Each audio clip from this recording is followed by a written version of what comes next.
আসসালামু আলাইকুম। এই কাঠলিচুর নাম কখনো শুনেছেন? এটা অনেকে বলে পিসফল, অনেকে বলে কাঠলিচু, অনেকে বলে লঙ্ঘন। যে যে নামে চিনে না কেন, এটা মূলত কাঠলিচু। এই কাঠলিচুটা দেখতে গোলাকৃতি খুবই সুন্দর। এটা প্রচুর পরিমাণ মাংসালু এবং রসালো হয়। ছোট্ট একটা বিচি হয়, চামড়াটা খুবই পাতলা হয়। তো এই ফলগুলো আমরা ক্যাশ অন হোম ডেলিভারিতে সারা বাংলাদেশে পৌঁছে দিচ্ছি। যারা এই কাঠলিচুর স্বাদ নিতে চাচ্ছেন, আপনার পরিবারকে এই কাঠলিচুর উপহার দিতে চাচ্ছেন, তারা আমাদের সাথে যোগাযোগ করতে পারেন। আমরা একদম ক্যাশ অন হোম ডেলিভারিতে সমগ্র বাংলাদেশে এই কাঠলিচুগুলো ডেলিভারি করতেছি।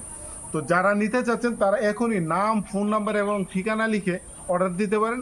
আমরা সুন্দর করে এই কাঠলিচুটা প্যাকিং করে আপনার ঠিকানায় পৌঁছে দিব। যখন আপনি লিচুটা হাতে পাবেন, দেখবেন, একটা খাবেন, যদি মনে হয় যে না ঠিক আছে, তখন রিসিভ করবেন, অন্যথায় রিসিভ করার দরকার নেই। তো যারা নিতে চাচ্ছেন এখনই অর্ডার করতে পারেন। ধন্যবাদ। সালামু আলাইকুম।